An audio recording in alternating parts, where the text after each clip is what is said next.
दर्शकों को बता दें, चुनाव जारी है और इसी के साथ ही हम भी बुलेटिन आगे बढ़ाते हैं और रुक करते हैं रामपुर की बिलासपुर सीट का, जहां से प्रत्याशी मैदान में हैं और आपको दिखा दें उनकी सूची। तो रामपुर की बिलासपुर सीट पर चर्चा करेंगे, जहां पर बीजेपी ने अपने प्रत्याशी को उतार दिया है। बलदेव सिंह औलख बीजेपी की तरफ से बिलासपुर सीट से चुनावी मैदान में है। अमरजीत सिंह समाजवादी पार्टी की तरफ से चुनावी मैदान में है। अमरजीत राम अवतार कश्यप बसपा की तरफ से चुनावी रण का हिस्सा बन रहे हैं और संजय कपूर कांग्रेस की तरफ से टक्कर देने के लिए चुनावी मैदान में है। बिलासपुर सीट के प्रत्याशियों की सूची आपको दिखा रहे हैं।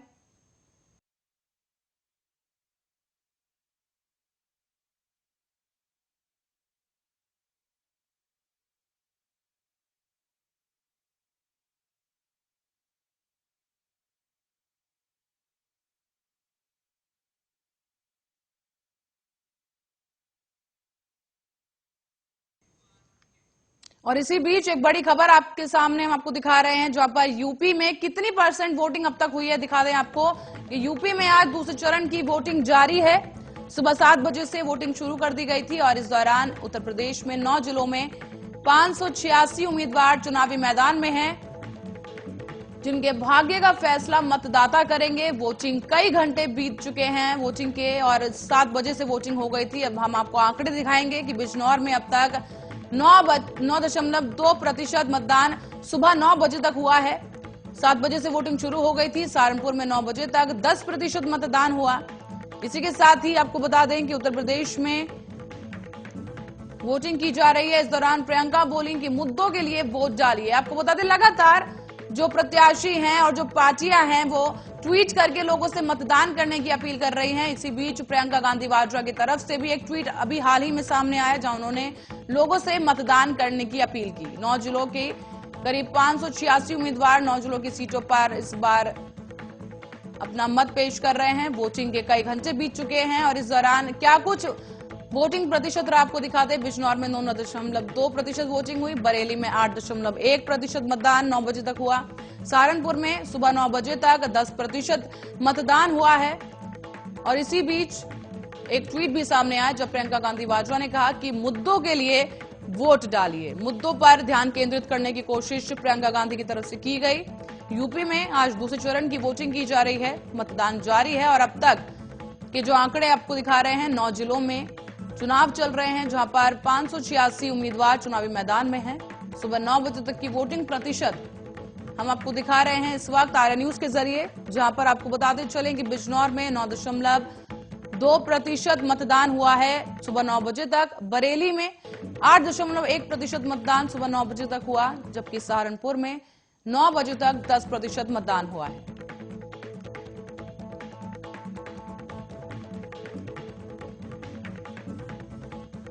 आपको बता दें, प्रियंका गांधी वाड्रा की तरफ से भी इस दौरान ट्वीट किया गया है। तो वहीं सुबह ही पीएम मोदी और सीएम योगी की तरफ से भी लोगों से मतदान करने की अपील को लेकर एक ट्वीट किया गया है। प्रचार प्रसार सब थम चुका है 55 विधानसभा सीटों पर और इस दौरान वोटिंग लगातार जारी है। सुबह 7 बजे से यह वोटिंग शुरू की गई।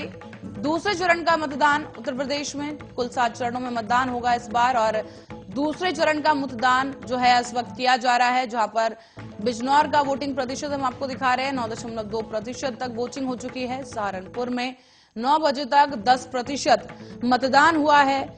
इसी के साथ साथ प्रियंका गांधी वाड्रा की तरफ से एक ट्वीट हाल ही में किया गया, जहां उन्होंने लोगों से अपील की वोट करने की, साथ ही ये भी कहा कि मुद्दों के लिए वोट डालिए। मुरादाबाद में 9 बजे तक 7.4% मतदान हुआ है। संभल में आपको बता दें कि 9 बजे तक 10.7% मतदान किया जा चुका है। सुबह 7 बजे से ही वोटिंग शुरू है। लंबी लंबी कतारें लोगों की देखने को मिल रही हैं पोलिंग बूथ के बाहर। और साथ ही आपको बताते चले कि वोटिंग जारी है। 9 जिलों में 586 प्रत्याशी मैदान में हैं, जिनके भाग्य का फैसला मतदाता करेंगे। आज मतदाताओं के लिए भी बहुत अहम दिन। उनका प्रत्याशी उन्हें चुनना है, उनका खुद का उम्मीदवार वो चुनेंगे आज के दिन। और कौन सी पार्टी सत्ता में वापस आएगी और कौन घर जाएगी, ये देखने वाली बात होगी। लेकिन मतदान जारी है, जोर शोर से लोग मतदान करने पहुंच रहे हैं। उत्साह का माहौल देखने को मिल रहा है। उत्तर प्रदेश में दूसरे चरण के मतदान जारी हैं, जहां लगातार नेताओं की तरफ से भी लोगों से वोटिंग अपील की जा रही है, वोट करने के लिए कहा जा रहा है। और प्रियंका गांधी वाड्रा की तरफ से हाल ही में ट्वीट आया कि मुद्दों को लेकर मतदान करें।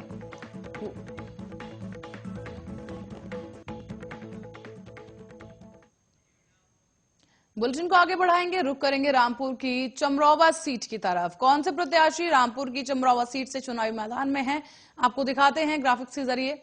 मोहन कुमार लोधी बीजेपी की तरफ से चमरौवा सीट से चुनाव लड़ रहे हैं। नसीर अहमद खान समाजवादी पार्टी की तरफ से चुनाव लड़ रहे हैं। अब्दुल मुस्तफा हुसैन बसपा की तरफ से चुनावी मैदान में है। यूसुफ अली यूसुफ कांग्रेस की तरफ से चमरौवा सीट से चुनावी मैदान में है। रामपुर की चमरौवा सीट के प्रत्याशियों की सूची हम आपको दिखा रहे हैं। मोहन कुमार लोधी बीजेपी की तरफ से, नसीर अहमद खान समाजवादी पार्टी की तरफ से, अब्दुल्ला मुस्तफा हुसैन बसपा की तरफ से और यूसुफ अली यूसुफ कांग्रेस की तरफ से रामपुर की चमरौवा सीट से दावेदारी पेश कर रहे हैं।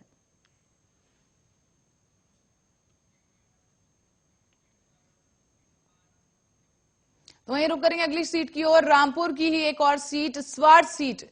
इस पर प्रत्याशियों की सूची कुछ इस प्रकार है कि अब्दुल्ला आजम खान समाजवादी पार्टी की तरफ से, बता दें आजम खान के बेटे अब्दुल्ला आजम खान समाजवादी पार्टी की तरफ से स्वाट सीट से चुनाव लड़ रहे हैं। अध्यापक शंकर लाल सैनी बहुजन समाज पार्टी की तरफ से, राम रक्षपाल सिंह कांग्रेस की तरफ से चुनावी मैदान में है। यहां पर बीजेपी ने कोई उम्मीदवार नहीं उतारा है। रामपुर की स्वाट सीट जहां पर अब्दुल्ला आजम खान समाजवादी पार्टी की तरफ से दावेदारी पेश कर रहे हैं। अहम दावेदार अब्दुल्ला आजम खान समाजवादी पार्टी की तरफ से, अध्यापक शंकर लाल सैनी बसपा की तरफ से टक्कर देने के लिए मैदान में हैं। कांग्रेस की तरफ से राम रक्षपाल सिंह रामपुर की स्वाट सीट से मतदान के लिए जो है इस बार मैदान में हैं। और इसी के साथ ही आपको बताते चले रामपुर की सीट, स्वाट सीट, बीजेपी ने कोई उम्मीदवार नहीं उतारा है यहां से।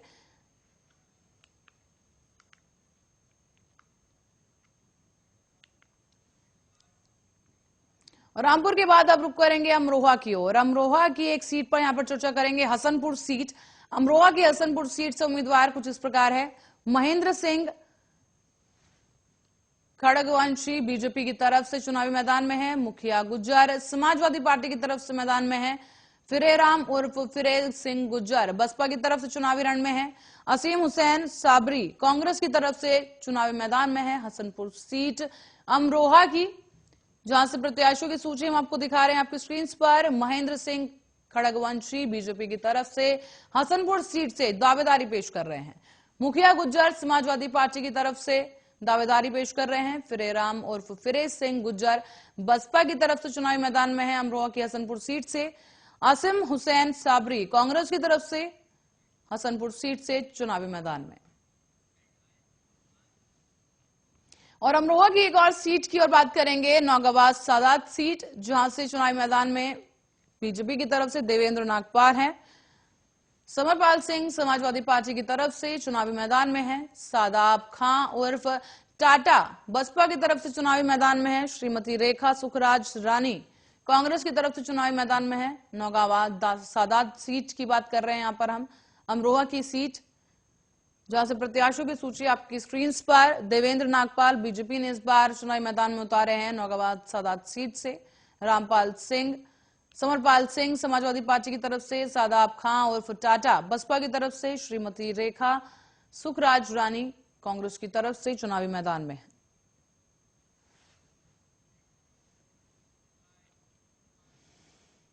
और वहीं अब अमरोहा की एक और सीट के बारे में चर्चा करेंगे, धनौरा सीट। अमरोहा की धनौरा सीट से प्रत्याशियों की सूची आपको दिखा दें। राजीव तरारा बीजेपी की तरफ से धनौरा सीट से चुनावी मैदान में। विवेक सिंह समाजवादी पार्टी की तरफ से, बहुजन समाज पार्टी की तरफ से हरपाल सिंह इस बार धनौरा सीट से। कांग्रेस की तरफ से समरपाल सिंह धनौरा सीट से दावेदारी पेश कर रहे हैं।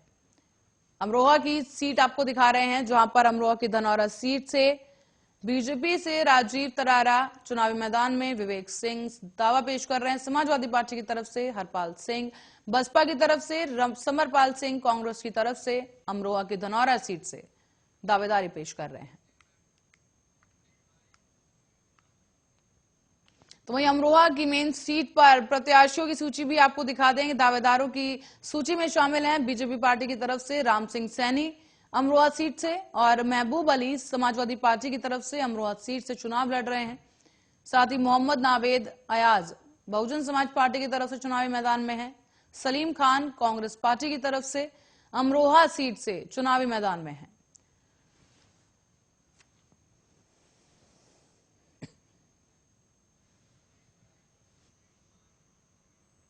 और अब रुक करेंगे बदायूं का। बदायूं की बिलसी सीट पर चर्चा करेंगे। बदायूं की बिलसी सीट से उम्मीदवारों की सूची आपके सामने है। हरीश शाक्या बीजेपी की तरफ से बिलसी सीट से दावेदारी पेश कर रहे हैं। चंद्र प्रकाश मौर्य समाजवादी पार्टी की तरफ से बिलसी सीट से हैं।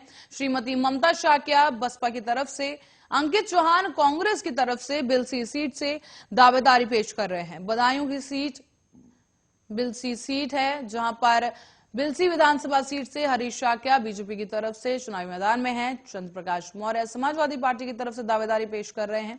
श्रीमती ममता शाक्या बसपा की तरफ से मैदान में हैं और अंकित चौहान कांग्रेस की तरफ से चुनावी रण में इस बार।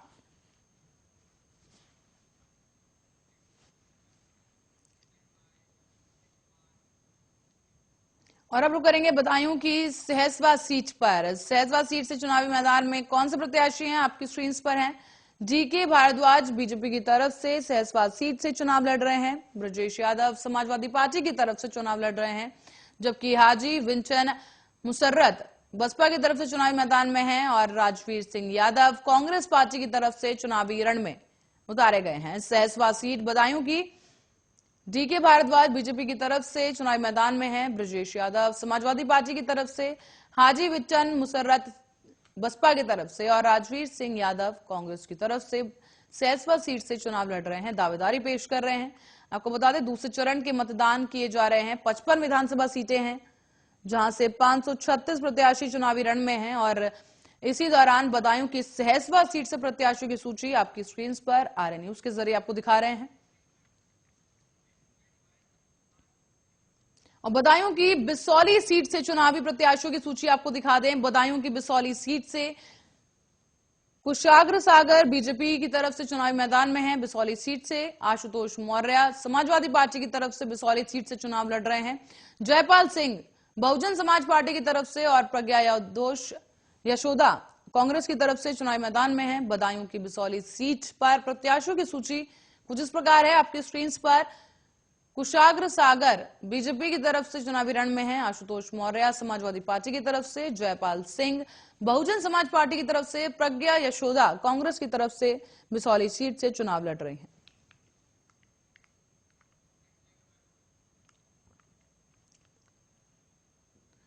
तो वहीं अब रुक करेंगे बदायूं की दातागंज सीट की ओर। दातागंज सीट पर प्रत्याशियों की सूची आपको दिखा दे कि बदायूं की दातागंज सीट से बीजेपी की तरफ से उतारे गए हैं चुनावी रण में राजीव सिंह उर्फ बब्बू भैया।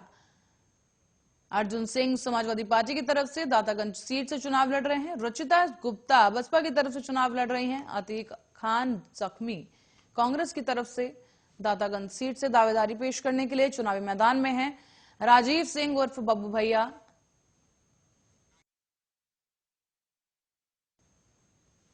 तो इसी बीच नागेंद्र सिंह सपा नेता हमारे साथ फोन लाइन पर जुड़ चुके हैं। उनसे भी जानते हैं चुनावी माहौल को देखते हुए उनका क्या कुछ कहना है। नागेंद्र जी बहुत बहुत स्वागत आरए न्यूज पर आपका। सर जी धन्यवाद। सर दूसरे चरण के चुनाव शुरू हो गए हैं, क्या लगता है सपा के लिए कौन सी सीट चुनौती बन सकती है? हमारे लिए ना तो पहले चरण में कोई चुनौती थी और दूसरे चरण में जो परिणाम होंगे वो पहले चरण से भी अच्छे होंगे और कोई चुनौती नहीं है दूसरे चरण में। और बहुत ही अच्छा परिणाम समाजवादी पार्टी और गठबंधन सहयोगियों के पक्ष में होने जा रहा है। कोई चुनौती नहीं है। जिस तरीके से बीजेपी ने पिछली बार दावेदारी पेश की और जीत दर्ज की, काफी मार्जिन था जिससे हराया गया था बाकी पार्टियों को, तो क्या लगता है कि वो गैप इस बार पूरा कर पाएगी समाजवादी पार्टी? बिल्कुल, समाजवादी पार्टी पूरी तरह से सड़क से लेकर सदन तक संघर्ष किया है और जिस तरह का ये माहौल बनाना चाह रहे थे, धार्मिक ध्रुवीकरण बनाना चाह रहे थे, पहले चरण में लोगों ने नकार दिया है। दूसरे चरण से लेकर 7वें चरण तक ये ही जो मनोभाव जो है जनता का रहेगा, उस बहकावे में लोग आने वाले नहीं है। जी नागेंद्र जी, एक बार फिर से दंगों का जिक्र किया गया है, क्या लगता है कि पुराने जख्म कुरेदने की कोशिश की जा रही है?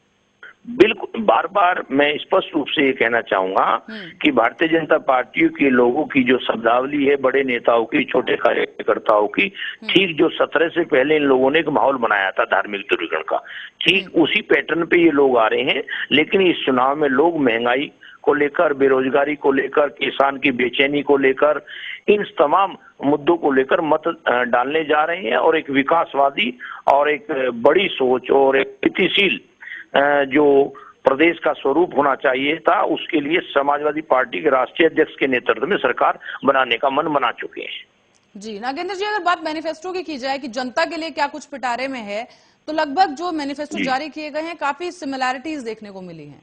तो समाजवादी पार्टी की तरफ से जो है क्या कुछ खास है या क्या कुछ अलग है जो से बाकी पार्टियों से अलग करता है? हाँ, बिल्कुल बिल्कुल। आप लोग जब कंपैरेटिवली देखेंगे विशेष रूप से भारतीय जनता पार्टी और समाजवादी पार्टी के घोषणा पत्र को, तो उसमें आप लोग पाएंगे कि हम लोगों ने बहुत सारी चीजें जो हमारा 12 से 17 में हम कर रहे थे, इन लोगों ने रोक दी थी, उससे अपने वर्तमान के 22 से 27 के मैनिफेस्टो को कोरिलेट किया है।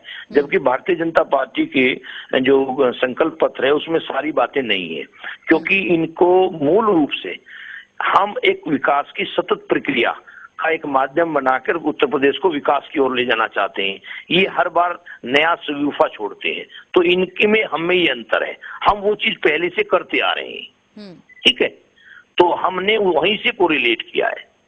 तो ये गलत परंपरा भारतीय जनता पार्टी के बाद समाजवादी पार्टी वो नहीं कर पाई जो अब मैनिफेस्टो में करने का दावा कर रही है। कहीं ना कहीं यही कारण रहा कि 2017 में जनता ने नकार दिया समाजवादी पार्टी को। नहीं, आप ये समझने की कोशिश करें कि जिस तरह से जो हमारी पुरानी योजनाएं उसमें झलक रही हैं, और नया तो कुछ ना कुछ करना पड़ेगा ना। बदलते परिवेश में जरूरतें नई हो जाती हैं, तो उसके अनुरूप हमने जो है कुछ नई चीजों को भी इंक्लूड किया है। जी, जैसे कि जनता जानना चाहेगी क्या कुछ खास है, क्या कुछ अलग है कि उन्हें मिलेगा समाजवादी पार्टी से अगर वो सत्ता में आती है। जैसे कि हमने जो अपना आईटी सेक्टर है उसमें 22 लाख नौकरियों का हमने प्रोविजन किया है, तो उस सेक्टर को हम प्रमोट करेंगे, उससे एक बेरोजगारी दूर होगी। हमने अपनी समाजवादी पेंशन मास्टर प्लान है समाजवादी पार्टी के पास, बिल्कुल बताया ना हमने। आईटी सेक्टर में ही 22 लाख नौजवानों को रोजगार देने का हमारा प्रोग्राम है। दूसरी, हमने जो संविदा पर जो नौकरियां होती हैं स्थायी रूप से, उनको उन सभी जो पद हैं उनको हम स्थायी नियुक्ति से भरेंगे। जितने वैकेंट पोस्ट हैं, जो नई पोस्ट आगे क्रिएट करेंगे, उनको स्थायी रूप से भरेंगे, न कि संविदा के आधार पर भरेंगे, कॉन्ट्रैक्ट बेस पे। तो इससे क्या है, जो स्वावलंबन जो होगा नौजवान में वो ज्यादा होगा। रोजगार को लेकर जो अस्थिरता बनी रहती है, उस सदमे से, उस माहौल से युवा आगे निकल के आएगा। नागेंद्र जी, एक और यहाँ पर चीज है, जैसे कि अखिलेश परिवार में, यादव परिवार में जिस तरह का असंतुलन देखने को मिला है, तो क्या लगता है कि इस चुनाव पर उसका भी असर पड़ सकता है?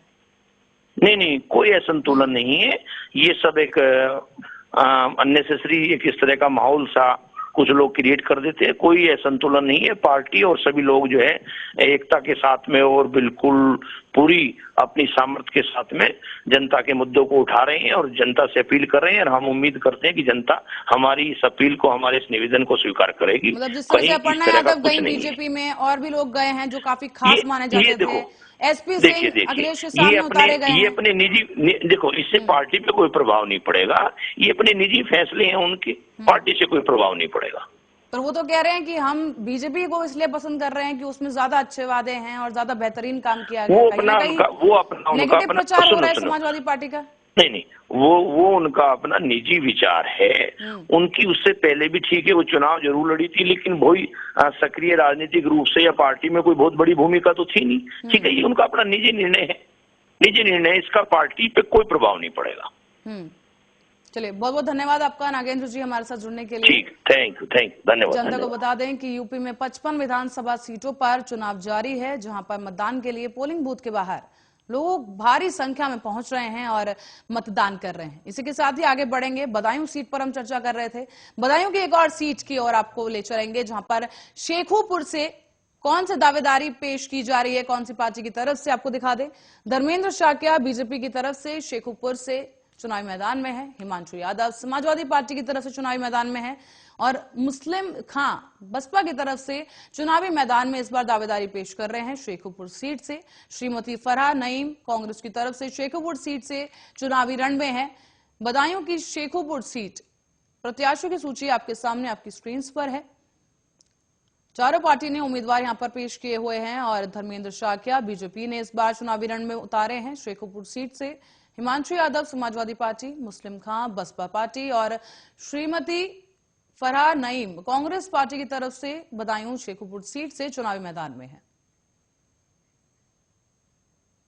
तो वहीं बदायूं की गुन्नौर सीट पर चर्चा करेंगे। बदायूं की गुन्नौर सीट से प्रत्याशियों की सूची इस प्रकार है। अजीत कुमार उर्फ राजू यादव बीजेपी की तरफ से चुनावी मैदान में है। राम खिलाड़ी सिंह समाजवादी पार्टी की तरफ से चुनावी मैदान में है, जबकि फिरोज बहुजन समाज पार्टी की तरफ से चुनावी मैदान में है। विजय शर्मा कांग्रेस की तरफ से गुन्नौर सीट से दावेदारी पेश कर रहे हैं।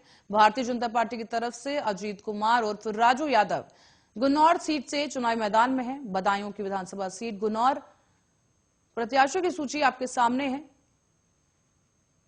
अजीत कुमार उर्फ राजू यादव बीजेपी की तरफ से चुनावी मैदान में है। राम खिलाड़ी सिंह समाजवादी पार्टी की तरफ से हैं और फिरोज बसपा पार्टी की तरफ से चुनावी दावा पेश कर रहे हैं। विजय शर्मा कांग्रेस पार्टी की तरफ से।